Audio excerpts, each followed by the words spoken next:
المنار المنار المنار المنار المنار المنار المنار اے امین علم و فن، اے حکمتوں کے انجمن، تجھ پہ نازاں ہے چمن، تجھ پہ نازاں ہے چمن۔ ان الحمد لله نحمده ونستعينه ونستغفره ونعوذ بالله من شرور انفسنا ومن سيئات اعمالنا، من يهده الله فلا مضل له ومن يضلل فلا هادي له، واشهد ان لا اله الا الله وحده لا شريك له، واشهد ان محمدا عبده ورسوله، اما بعد۔ آج ہمارا الورقات کی شرح کا 15th لیکچر ہے۔ پچھلے لیکچر میں ہم نے مجاز کے کچھ اقسام پڑھے تھے، اور اسی طرح امر کی تعریف بھی پڑھی تھی کہ مصنف نے کہا والامر استدعاء الفعل بالقول ممن هو دونه على سبیل الوجوب، یہ ہم نے پڑھا۔ اس کے بعد اب مصنف رحمۃ اللہ تعالی علیہ اس کے صیغے بیان کرتے ہیں کہ ہمیں کیسے معلوم ہوگا کہ یہ جو ٹیکسٹ ہیں، نص ہیں، لفظ ہیں، یہ امر ہیں۔ اس کے کچھ مخصوص صیغے ہیں۔ وصیغتہ الدالۃ علیہ، اور اس کے صیغے، کس کے صیغے؟ وصیغتہ امر کے صیغے، الدالۃ علیہ جو اس پر دلالت کرتے ہیں۔ افعل، افعل، افعل یہ کیا ہے؟ یہ ہے فعل الامر، یہ ہے فعل الامر۔ افعال کے ہر ایک فعل کا امر ہوتا ہے۔ فعل یفعل، افعل، علم یعلم، اعلم، وغیرہ جو آپ کو معلوم ہے۔ تو پہلا صیغہ مصنف نے بیان کیا، امر کا صیغہ جو ہے وہ ہے افعل، فعل الامر۔ کل ما يدل على طلب الفعل من ای صیغہ، چونکہ یہ جو افعل ہیں اس کے کیا معنی ہیں؟ کرو، کسی فعل کے کرنے کا حکم دیا جا رہا ہے۔ تو کل ما يدل على طلب الفعل من ای صیغہ، جو بھی صیغہ جو کس کے معنی دے؟ جس میں فعل کی طلب ہو، کسی فعل کے کرنے کی طلب ہو۔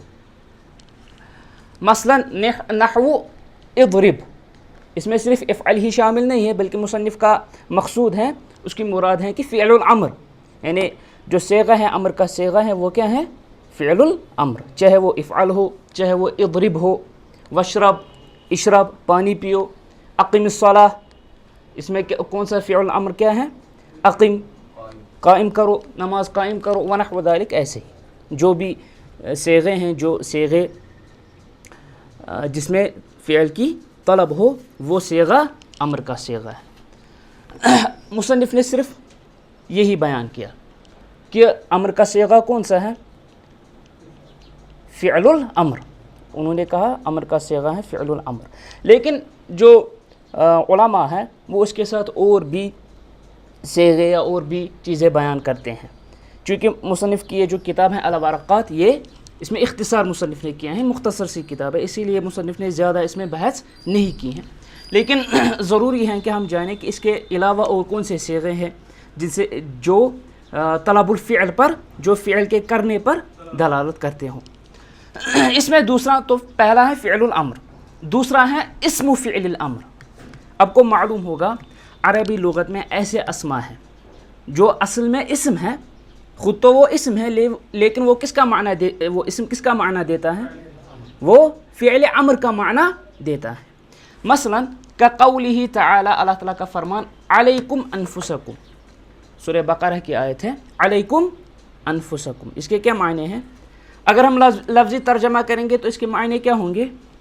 تم پر اپنے نفس ہیں، یہ تو میننگ لیس ہے، اس کا تو کوئی فائدہ ہمیں معلوم نہیں ہوا۔ لیکن یہ جو علیکم ہے، علیکہ، یہ بھی یہ اسم ایسا اسم ہے جو فعل الامر کا معنی دیتا ہے، جو اسم فعل الامر کا معنی دیتا ہے. اور اس میں ہم دیکھتے ہیں یہ جو اسماء ہیں جو فعل الامر کا معنی دیتے ہیں. مثلا ہیہات سورۃ المؤمنین میں آیا ہے، ہیہات ہیہات لما توعدون، یہ فعل ماضی پر دلالت کرتا ہے، فعل ماضی کا اسم ہے جو لیکن فعل ماضی کے معنی دیتا ہے. اسی طرح مضارع وغیرہ ایسے بھی بہت سارے الفاظ ہیں جو فعل مضارع کا معنی دیتے ہیں. مثلا قط لفظ آپ نے سنا ہوگا، افن وغیرہ سنا ہوگا، تو یہ فعل کے معنی دیتے ہیں. اگرچہ یہ خود تو کیا ہے، اسماء ہے، یہ اسم ہے، لیکن یہ فعل کا معنی دیتے ہیں. اسی طرح آپ کو معلوم ہوگا آمین. آمین اس کے کیا معنی ہیں؟ استجب، آپ قبول کریں، جو ہم نے دعائیں مانگی آپ قبول کریں.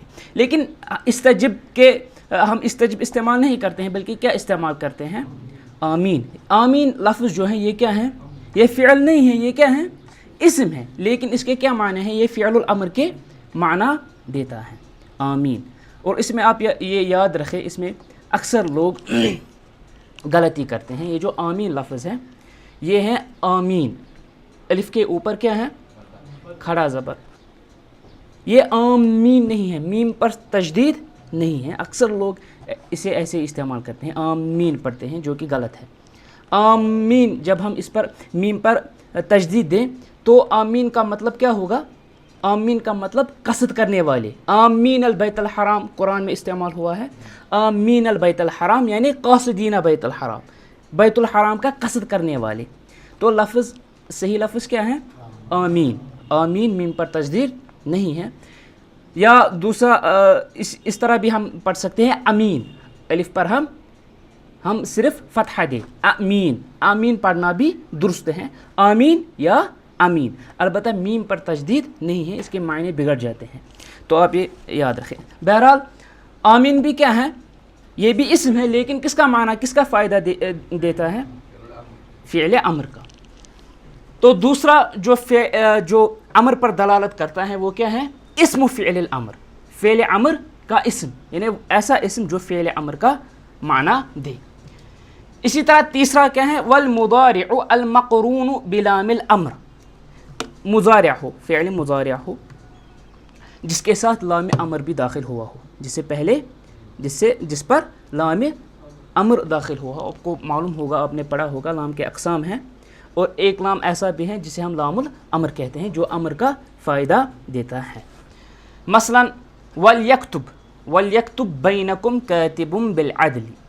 وَلْيَكْتُبْ اصل میں لفظ کیا تھا؟ یکتب، کتب یکتب، لیکن فعل مضارع پر کیا داخل ہوا؟ لام. یہ کیا ہے؟ لام امر. یہ کس کا فائدہ دیتا ہے؟ امر کا فائدہ. وَلْيَكْتُبْ بَيْنَكُمْ كَاتِبٌ بِالْعَدْلِ. اب جو اوپر ہم نے علیکم انفسکم، اس کے لفظی ترجمہ ہوں گے آپ پر اپنے نفس ہیں، لیکن اصل ترجمہ کیا ہے؟ اپنے نفس کی پرواہ کرو، اپنے نفس کی پرواہ کرو. تو بہرحال تیسرا ہے والمضارع المقرون بلام الامر نحو ولیکتب بینکم کاتب بالعدل. اور آپ میں سے لکھنے والا بالعدل، لیکن انصاف سے، عدل و انصاف کو مد نظر رکھتے ہوئے وہ لکھے. تو اس میں لام عمل داخل ہوا. یہ بھی کس پر دلالت کرتا ہے؟ یہ امر پر دلالت کرتا ہے. چوتھا کیا ہے؟ والمصدر النائب عن فعل الامر. مصدر، ایسا مصدر النائب جو نائب ہو، کس سے نائب ہو؟ کس کا؟ فعل امر کا. مصدر آپ کو معلوم ہوگا ضرب یضرب ضربا، ایسے جسے ہم مصدر کہتے ہیں. ضرب یضرب ضربا، یہ کیا ہے؟ ضربا کیا ہے؟ یہ مصدر ہے. اب ایسے بھی عربی لغت میں یہ مصدر ایسے بھی استعمال ہوتا ہے عربی لغت میں جو امر کا معنی دیتا ہے. اصل میں مصدر کیا ہے؟ مصدر اسم ہوتا ہے. ضرب یضرب ضربا، یہ ضربا کیا ہے؟ مصدر، یہ ہے اسم. یہ فعل کا معنی تو نہیں دے گا، لیکن کبھی کبھار یہ صیغہ جو ہے، یہ مصدر جو ہے، یہ عربی لغت میں امر کا بھی فائدہ دیتا ہے. والمصدر النائب عن فعل الامر، جب یہ فعل امر کا نائب ہوگا. نائب آپ کو معلوم ہوگا، مثلا ہم کہتے ہیں نائب الفاعل، نائب الفاعل کسے کہتے ہیں؟ وہ مفعول ہوتا ہے، لیکن چونکہ فاعل محذوف کیا جاتا ہے، فاعل محذوف ہوتا ہے، حذف کیا جاتا ہے، اس کی جگہ کون پکڑتا ہے؟ نائب الفاعل۔ والمصدر النائب عن فعل الامر، فعل امر کا جو نائب ہوگا، مصدر جب فعل امر کا نائب ہوگا تو یہ مصدر کس کا معنی دے گا؟ یہ مصدر امر کا معنی دے گا۔ مثلا فَإِذَا لَقِيتُمُ الَّذِينَ كَفَرُوا فَضَرْبَ الرِّقَابِ، سورہ محمد کی آیت ہے۔ فَإِذَا لَقِيتُمُ الَّذِينَ كَفَرُوا، جب آپ کی ملاقات یعنی مڑبھڑ ہو، جنگ ہو کفار کے ساتھ، فَضَرْبَ الرِّقَابِ، ضرب الرقاب کا معنی کیا ہوگا؟ ضرب الرقاب کا مطلب ہوگا گردنیں کاٹنا۔ یہاں کیا لفظ استعمال ہوا ہے؟ فَضَرْبَ الرِّقَابِ، پس گردنیں کاٹو، اس کا مطلب کیا ہوگا؟ یعنی فَضْرِبُ الرِّقَابِ، گردنیں کاٹو۔ اگرچہ لفظ کیا ہے؟ ضرب الرقاب، فضرب الرقاب۔ اگر ہم ایسے ہی معنی کریں گے، لفظی معنی کریں گے، تو اس کے معنی کیا ہوں گے؟ فضرب الرقاب، گردنوں کا کاٹنا، ضرب الرقاب، گردنوں کا کاٹنا۔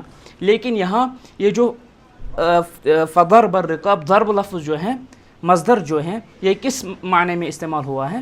یہ ہے مصدر، المصدر النائب عن فعل الامر، فعل امر کا یہ نائب ہے۔ یہ مصدر اس آیت میں فعل امر کا نائب، ایز اے نائب استعمال ہوا ہے فعل امر کا، اسی لیے اس کے معنی کیا ہوں گے؟ گردنیں کاٹو۔ یہ بھی کس کا معنی دے گا؟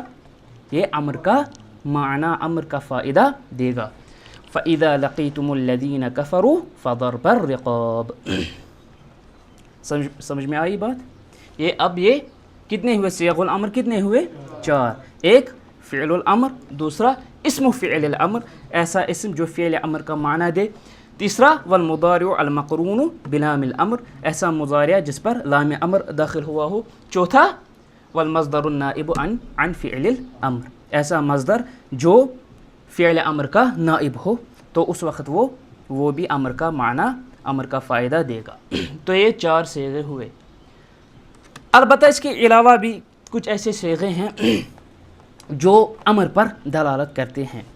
وَلِلْأَمْرِ صِيَغٌ أُخْرَى تَدُلُّ عَلَى طَلَبِ الْفِعْلِ، ان 4 کے علاوہ جو ہم نے ابھی پڑھے، ان کے علاوہ بھی ایسے صیغے ہیں جو طلب الفعل، کسی فعل کے کرنے کا معنی دیتے ہیں۔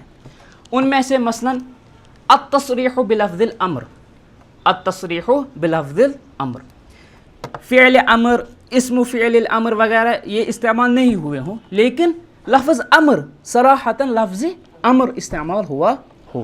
مثلا اللہ تعالیٰ کا فرمان، قال تعالی ان اللہ یأمر بالعدل والاحسان، اس میں فعل امر استعمال نہیں ہوا ہے، عدل یا احسان کا فعل امر استعمال نہیں ہوا ہے، احسنوا نہیں کہا گیا، بلکہ کیا کہا گیا؟ ان اللہ یأمر، اللہ تعالیٰ حکم دیتا ہے کس کا؟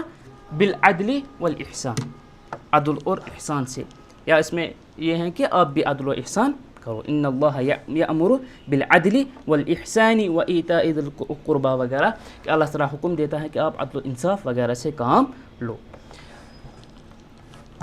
دوسرا لفظ فرض او وجب او کتب ونحوها، جو ہم نے پچھلے 4 پڑھے ان کے علاوہ لفظ فرض استعمال ہوا ہو، فعل امر وغیرہ نہیں استعمال ہوا ہو، لیکن ٹیکسٹ میں، نص میں لفظ فرض یا وجب یا کتب استعمال ہوا ہو۔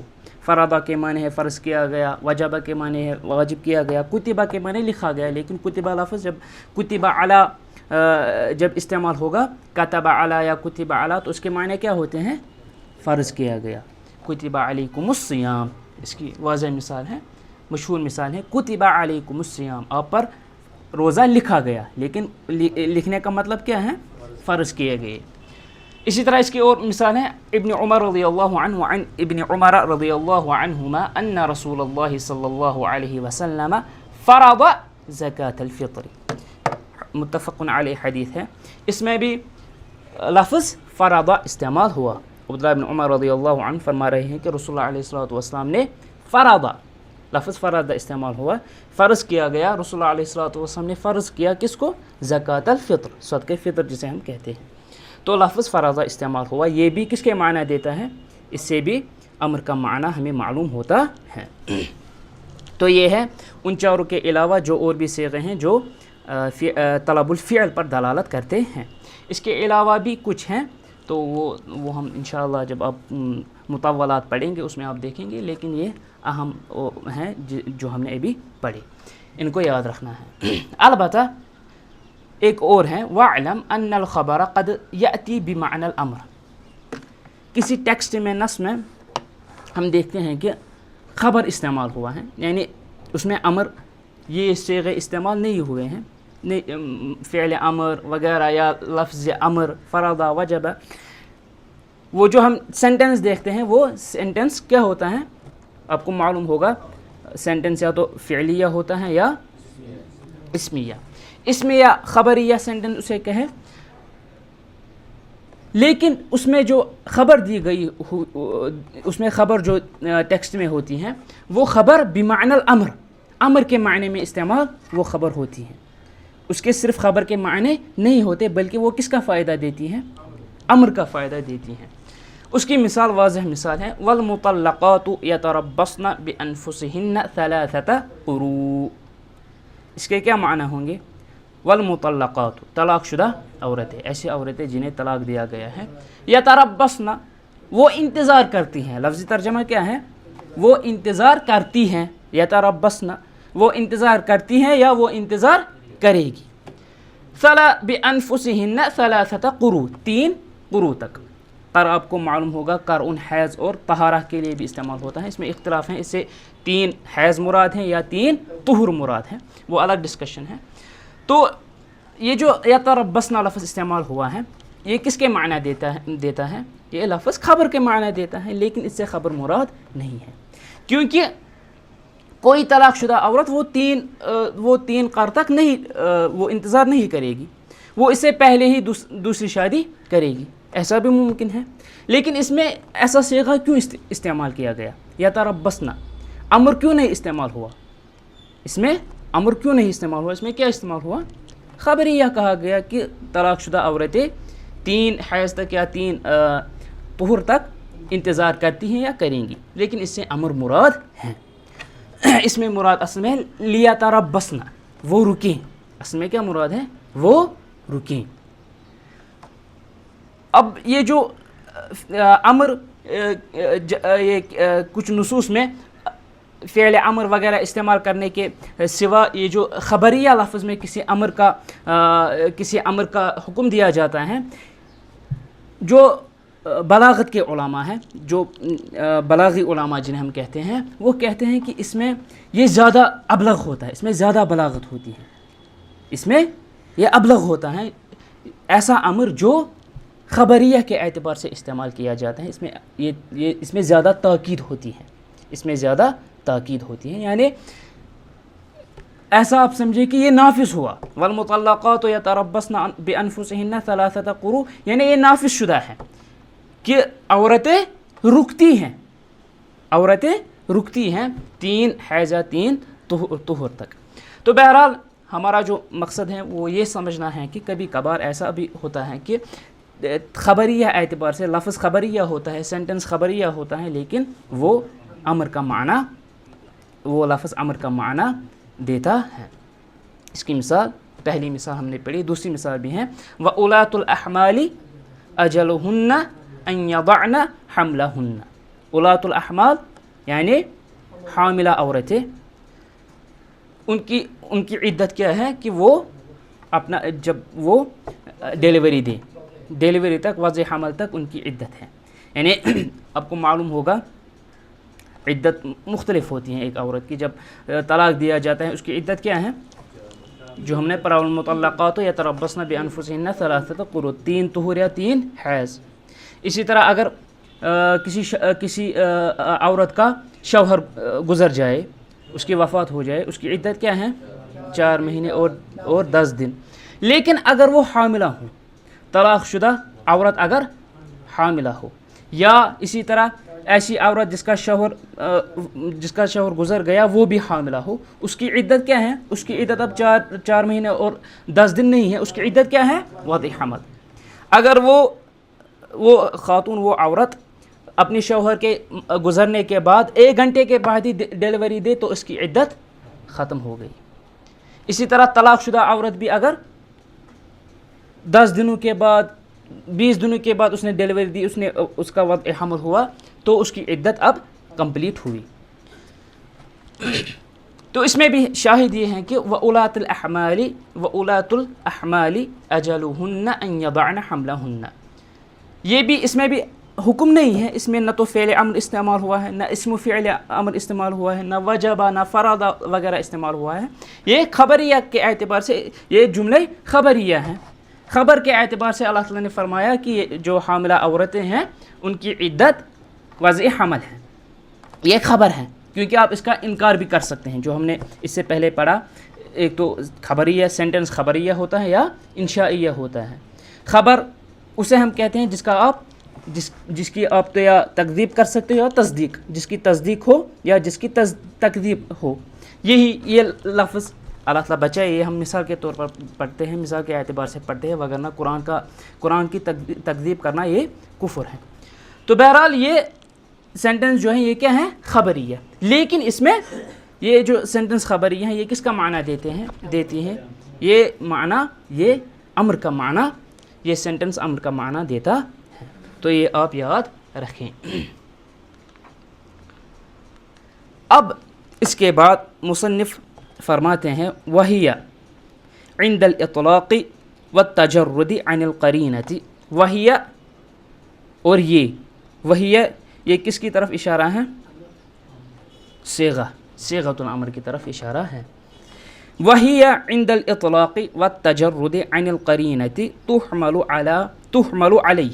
تُحْمَلُ عَلَيْهِ إِلَّا مَا دَلَّ الدَّلِيلُ عَلَى أَنَّ الْمُرَادَ مِنْهُ الندب او الاباحة فيحمل عليه. وهي عند الاطلاق والتجرد قرینة تحمل عليه, یعنی یہ جو صیغہ امر ہے اگر یہ مطلقاً استعمال ہوا ہو صیغہ امر عند الاطلاق والتجرد عن القرینہ, اور اس میں قرینہ بھی نہ ہو, وہ جسے ہم کہتے ہیں انڈیکیشن, اس میں کوئی انڈیکیشن قرینہ نہ بھی ہو, یعنی مطلقاً صیغہ امر استعمال ہوا ہو, جیسے کہ ہم نے مثال ابھی پڑھی. تحمل علیہ, وہ کس پر محمول کی جائے گی, وہ صیغہ کس پر محمول کیا جائے گا, وہ صیغہ امر پر ہی, وجوب پر ہی, اس کا اطلاق وہ واجب پر محمول کیا جائے گا. سوائے الا ما دل الدلیل علی ان المراد منہ الندب او الاباحہ, یا اگر کوئی دلیل ہو, سوائے اگر کوئی دلیل ہو جسے ہمیں معلوم ہو کہ اس امر سے مراد وجوب واجب ہونا نہیں ہے, بلکہ یہ امر ندب, استحباب اور اباحہ کے لیے استعمال ہوا ہے. فیحمل علیہ, تو اس وقت اسی پر محمول کیا جائے گا جب صیغہ امر یا امر جب مجرد استعمال ہوا ہو, مطلق استعمال ہوا ہو, جس کے ساتھ کوئی قرینہ نہ ہو, تو وہ کس پر محمول کیا جائے گا, وہ وجوب پر ہی محمول کیا جائے گا. سوائے اگر کوئی قرینہ ہو جو یہ واضح کرے, جو اس پر دلالت کرے کہ اس سے مراد وجوب کا ہونا نہیں ہے, بلکہ اس سے مراد ندب یا اباحہ ہے. فیحمل علیہ, تو اس وقت وہ کس پر محمول کیا جائے گا, ندب یا اباحہ پر. اب جو میں نے اوپر لکھا ہے مقتضی الامر, اب جب ہم نے پڑھا امر کسے کہتے ہیں, امر کے صیغے کیا ہیں, اب یہ ہمیں معلوم کرنا ضروری ہے, کیونکہ ہم دلالت الالفاظ اس وقت پڑھ رہے ہیں کہ الفاظ کس پر دلالت کرتے ہیں, الفاظ کی دلالت کیا ہے, کیونکہ اصول فقہ میں یہ اہم ہے. ہمیں کیسے معلوم ہو یہ فعل یہ واجب ہے, یہ مستحب ہے, یہ مندوب ہے, یہ مباح ہے, تو پہلے ہمیں ٹیکسٹ یہ دیکھنے کے لیے ہمیں پہلے نصوص پڑھنے ہوتے ہیں, نصوص کا پڑھنا ضروری ہے. اب نصوص ہم کیسے سمجھیں, یہ ہم پڑھ رہے ہیں, اسی لیے ہم یہ پڑھ رہے ہیں, امر وغیرہ ہم اسی لیے پڑھ رہے ہیں کہ ہم کیسے ٹیکسٹ سے اس کا واجب ہونا مباح ہونا کیسے ہم اس کا استنباط کریں گے. تو میں نے اوپر لکھا ہے مقتضی الامر. اب اس امر کے مقتضیات کیا ہیں, جب ہمیں معلوم ہوا امر کسے کہتے ہیں, امر کے صیغے کیا ہیں, تو امر سے کیا امر کس پر دلالت کرتا ہے, امر اب کس پر دلالت کرتا ہے وہ ہمیں پڑھنا ہے. پہلے دلالت الامر علی الوجوب، دلالت الامر علی الوجوب، امر کا وجوب پر دلالت کرنا. اسی لیے مصنف نے کہا کہ جب مطلق امر استعمال ہوا ہو جس کے ساتھ کوئی قرینہ نہ ہو تو اس وقت یہ کس پر محمول کیا جائے گا؟ وجوب پر محمول کیا جائے گا. تو معلوم ہوا الامر یدل علی الوجوب، سوائے اگر کوئی قرینہ ہو. اب اس مسئلے میں اختلاف ہے. مصنف نے اختلاف کی طرف اشارہ نہیں کیا کیونکہ ہمیں معلوم ہے، جیسا کہ ہم نے ابھی پڑھا، ابھی سنا کہ یہ مختصر ہیں، یہ جو کتاب ہیں ورقات یہ مختصر ہیں. تو بہرحال اس میں اختلاف ہے. اگرچہ جمہور علماء جمہور اصولیین وہ اسی کے قائل ہیں کہ الامر یدل علی الوجوب. اصل یہی ہے کہ امر جو ہے جب مطلقاً استعمال ہوا ہو کسی قرینے کے بغیر، جب وہ مجرد استعمال ہوا ہو تو اس وقت وہ وجوب پر دلالت کرتا ہے. کچھ علماء کہتے ہیں امر جو ہے، چاہے امر کے صیغے جو ہیں افعال وغیرہ، یہ امر پر دلالت، یہ صیغے امر پر دلالت نہیں کرتے، بلکہ کچھ کہتے ہیں کہ یہ مشترک ہیں. اس میں یہ امر پر بھی یہ وجوب پر بھی دلالت کرتا ہے، ندب پر بھی اور اباحہ پر بھی. انہوں نے کہا اس میں لفظی اشتراک ہے، اس میں لفظی اشتراک ہے، اس میں تین مشترک ہیں، اباحہ بھی، ندب بھی اور وجوب بھی. کچھ کہتے ہیں نہیں، اس میں لفظی اشتراک ہیں لیکن اس میں صرف دو شامل ہیں، دو لفظ اس میں دو مشترک ہیں، وہ ہے امر اور ندب. وہ امر اور ندب ہیں. جب امر کے صیغے استعمال ہوتے ہیں تو وہ صیغے کس پر دلالت کرتے ہیں؟ وہ صیغے وجوب اور ندب پر، دونوں پر دلالت کرتے ہیں. کچھ نے کہا نہیں، تینوں پر دلالت کرتے ہیں، وجوب، ندب اور اباحہ. کچھ کہتے ہیں مثلا امام غزالی وغیرہ وہ کہتے ہیں کہ ہم توقف کریں گے، ان کا موقف ہے کہ ہم اس میں توقف کریں گے. ہم کہیں گے کہ جب تک کہ کوئی قرینہ نہ ہو ہم کہیں گے کہ ہمیں معلوم نہیں ہے کہ اس سے کیا مراد ہے. جب اس میں کوئی قرینہ نہ ہو تو یہ کسی پر دلالت نہیں کرتا. جب قرینہ ہو تو ہم قرینے کے اعتبار سے کہیں گے کہ یہ جو صیغے ہیں امر کے صیغے ہیں وہ یہ مخصوص اس پر دلالت کرتے ہیں جب قرینہ ہو. لیکن جمہور علماء جمہور اصولیون کا موقف یہ ہے کہ یہ جب فعل امر مجرد استعمال ہوا ہو اس وقت یہ وجوب پر دلالت، یہ صیغہ وجوب پر دلالت کرتا ہے. لیکن اگر قرینہ ہو تو اس وقت تمام علماء متفق ہیں کہ قرینے کے وقت دیکھا جائے گا کہ یہ کس پر دلالت کرتا ہے. لیکن ہم اس وقت مطلق امر پر، مطلق جب صیغہ امر استعمال ہوا ہو ہم اس وقت اسی پر بات کرتے ہیں. لیکن اگر قرینہ ہو تو سب علماء کا اتفاق ہے قرینہ دیکھا جائے گا کہ وہ اس وقت کس پر دلالت، یہ صیغہ کس پر دلالت کرتا ہے. لیکن اگر اب مطلقاً استعمال ہوا ہو تو اس وقت جمہور علماء کا موقف ہے کہ یہ اس وقت یہ صیغہ امر وجوب پر دلالت کرتا ہے. اسی لیے علامہ محمد امین الشنقیطی رحمۃ اللہ تعالی علیہ وہ فرماتے ہیں والحق انها للوجوب، حق یہ ہے کہ امر کس پر دلالت کرتا ہے؟ وجوب پر. الا بدلیل صارف عنہ لقیام الادلہ، سوائے جب کوئی دلیل ہو، جب کوئی قرینہ ہو. جو ہم نے پڑھے صوارف وغیرہ وہ قرائن ہم نے پڑھے. سنت جب ہم نے اباحہ اور وجوب پڑھا اس وقت ہم نے ایسے قرائن، اس وقت ہم نے یہ پڑھا کہ کس وقت کب کیسے ہمیں معلوم ہوتا ہے کہ یہ فلاں یہ جو ٹیکسٹ ہیں، نص ہیں، یہ ندب پر دلالت، یہ ٹیکسٹ ندب پر دلالت کرتا ہے. اس وقت ہم نے وہ قرائن پڑھی کہ کب ہم ٹیکسٹ میں امر دیکھتے ہیں لیکن کب وہ امر ندب پر دلالت کرتا ہے، وہ ہم نے قرائن پڑھے ہیں، وہ آپ دیکھ لیں. اس لیے ہم اس وقت وہ اب نہیں پڑھیں گے کیونکہ ہم نے وہ پڑھے ہیں. تو بہرحال شیخ شنقیطی رحمۃ اللہ تعالی علیہ وہ یہی فرماتے ہیں والحق انہا للوجوب، حق یہی ہے، صحیح یہ ہے کہ امر صیغہ امر وجوب پر دلالت کرتا ہے. الا بدلیل صارف عنہ لقیام الادلہ، سوائے جب کوئی صارف ہو، کوئی قرینہ ہو، اس وقت اب کوئی قرینہ ہو تو اس وقت وہ وجوب پر دلالت نہیں کرتا. لقیام الادلہ کیونکہ اس کے متعلق بہت ساری ادلہ ہیں. پھر فرماتے ہیں والحق ان دلیل اقتضاء افعل للوجوب الشرع واللغہ. اب وہ کہتے ہیں، یہ بھی کہتے ہیں کہ حق تو یہ ہے کہ صیغہ امر جو ہے مثلا افعل یہ کس پر دلالت کرتا ہے؟ وجوب پر. اب یہ ہمیں کیسے معلوم ہوا؟ ہماری کیا دلیل ہے کہ یہ جو صیغہ امر ہے یہ کس پر دلالت کرتا ہے؟ وجوب پر. الشرع واللغہ، یہ ہم نے شریعت سے اور لغت سے معلوم کیا. یہ ہم نے شریعت اور لغت سے معلوم کیا. وہ کیسے؟ اس کی ادلہ یہ ہیں. وہو قول اکثر الاصولیین، اصولیین اکثر اصولی علماء کا قول کیا ہے کہ الامر یدل علی الوجوب، مطلق امر وجوب پر دلالت کرتا ہے. واستدلوا بعدۃ ادلۃ منہا، انہوں نے بہت ساری ادلہ سے استدلال کیا ہے. منہا، ان ادلہ میں سے اللہ تعالیٰ کا فرمان. پہلی دلیل کیا ہے؟ ہم کیوں کہتے ہیں کہ امر وجوب پر دلالت کرتا ہے؟ پہلی دلیل فَلْيَحْذَرِ الَّذِينَ يُخَالِفُونَ عَنْ أَمْرِهِ أَن تُصِيبَهُمْ فِتْنَةٌ أَوْ يُصِيبَهُمْ عَذَابٌ أَلِيمٌ. سورۃ النور کی آیت ہے. اللہ تعالیٰ فرماتے ہیں فَلْيَحْذَرِ الَّذِينَ يُخَالِفُونَ عَنْ أَمْرِهِ، پس وہ ڈریں جو مخالفت کرتے ہیں عن امرہ، اس کے امر سے. کس کا امر؟ رسول اللہ علیہ السلام کا. ان تصیبہم فتنہ، کہ وہ فتنے میں مبتلا ہوں گے. او یصیبہم عذاب علیم، یا ان پر دردناک عذاب نازل کیا جائے گا. یا تو وہ فتنے میں پڑیں گے یا ان پر دردناک عذاب نازل کیا جائے گا، وہ دردناک عذاب میں مبتلا کیے جائیں گے. تو اب لفظ استعمال کیا ہوا؟ عن امرہ. تو معلوم ہوا امر کس پر دلالت کرتا ہے؟ وجوب پر، کیونکہ وجوب واجب کی مخالفت کرنے پر ہی یا تو انسان فتنے میں مبتلا کیا جائے گا یا اس پر دردناک عذاب مسلط کیا جائے گا. عذاب کس پر ہوگا؟ جب انسان کسی واجب کی مخالفت کرے.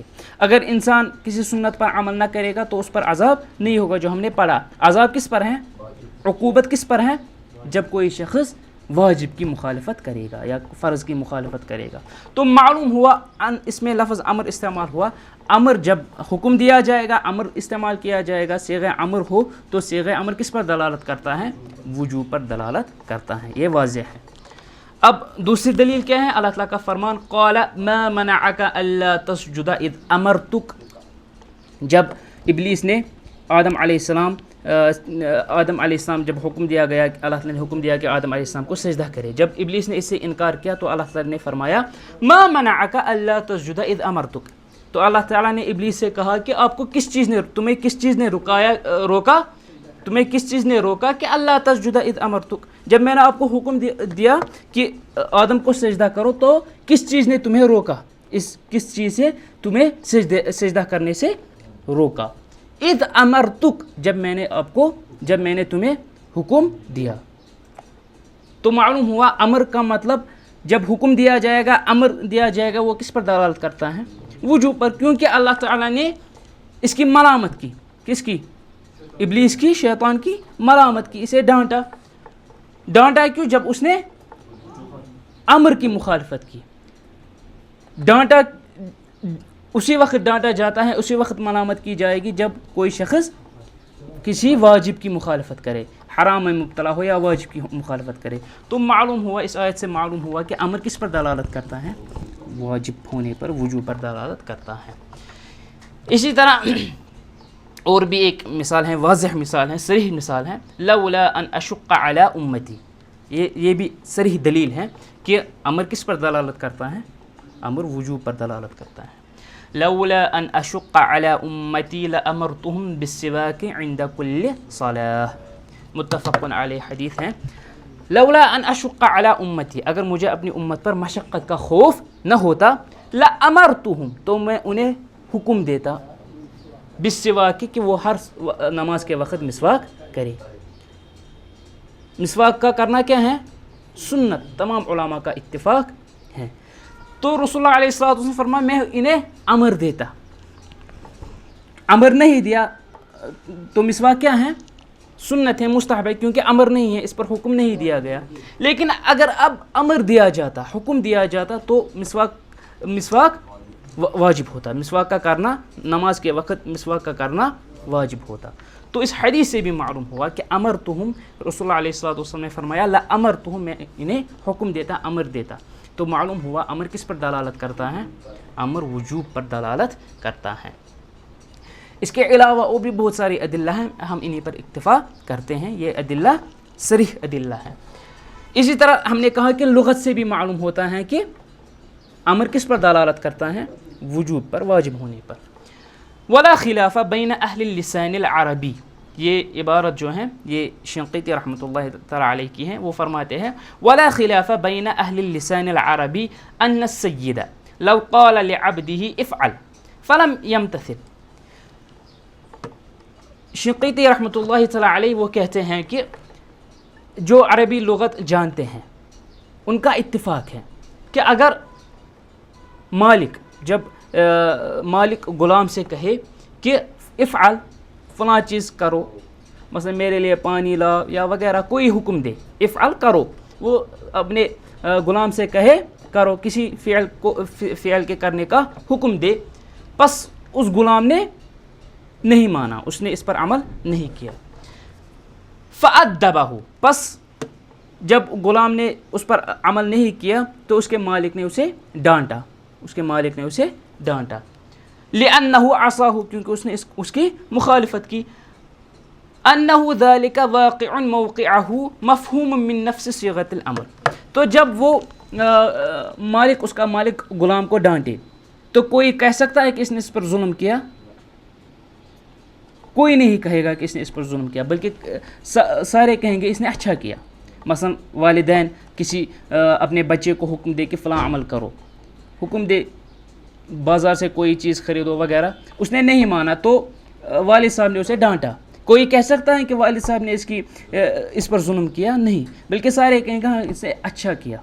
اسی طرح مالک، جب مالک اپنے غلام کو ڈانٹے گا کہ اس نے حکم پر، میرے حکم پر تعمیل نہیں کی، کوئی نہیں کہے گا کہ اس نے اس پر ظلم کیا، بلکہ سارے کہیں گے کہ اس نے اچھا کیا۔ کیوں؟ یہ ہم کیوں کہتے ہیں کہ اس نے اچھا کیا؟ کیونکہ اصل کیا ہے، جب حکم دیا جائے گا، حکم کس پر دلالت کرتا ہے؟ امر کس پر دلالت کرتا ہے؟ وجوب، واجب ہونے پر، کہ آپ کو ضروری یہ فعل کرنا ہے۔ یا استاد اپنے شاگرد کو حکم دے مثلا پانی لا وغیرہ، تو شاگرد نہیں لایا، اب استاد نے اسے اس کی ملامت کی، اسے برا بلا کہا، ڈانٹا، تو ہر کوئی کہے گا کہ اس نے اچھا کیا، کیونکہ شاگرد نے اس کا حکم نہیں مانا۔ تو معلوم ہوا ہر لغت میں ایسا ہے، عربی لغت میں ہی صرف ایسا نہیں، ہر لغت میں ایسا ہے کہ جب حکم دیا جائے گا تو حکم کس پر دلالت کرتا ہے؟ واجب ہونے پر۔ لیکن ہم نے پہلے ہی پڑھا پچھلے لیکچر میں، اگر آپ کو یاد ہے، اگر آپ کو یاد ہوگا، ہم نے کہا کہ امر، جب ہم کہیں گے کہ امر تو اس وقت کیا مراد ہوتا ہے، اس سے کیا مراد ہوتا ہے؟ علی وجہ الاستعلاء، جب کوئی بلند مرتبے والا شخص کسی دوسرے کو حکم دے، جب محکوم جو ہے جسے حکم دیا گیا وہ رتبے میں کم ہو جس نے حکم دیا اس کے رتبے سے، اور جو حکم دے وہ رتبے میں اعلیٰ ہو، بلند ہو۔ مثلا والدین اپنے بچے کے رتبے سے بلند ہے، اسی طرح استاد، اسی طرح مالک وغیرہ، تو یہ آپ ذہن میں رکھیں۔ تو معلوم ہوا کہ عربی لغت میں بھی ایسا ہی ہے، بلکہ ساری لغات میں ایسا ہے کہ جب حکم دیا جائے گا تو امر دیا جائے گا تو اس وقت یہ وجوب پر دلالت کرتا ہے۔ واضح؟ سمجھ میں آئی بات؟ جی۔ پھر مصنف کہتے ہیں ولا تقتضی التکرار علی الصحیح الا ما دل الدلیل علی قصد التکرار۔ اب مصنف نے کہا کہ جب صیغہ امر جو ہیں، اب جو یہ صیغے ہیں امر جو ہیں، ولا تقتضی التکرار، یہ تکرار پر دلالت نہیں کرتا، یہ صیغے تکرار پر دلالت نہیں کرتے ہیں۔ تکرار سے مراد کسی فعل کو بار بار کرنا، کسی فعل کو بار بار کرنا۔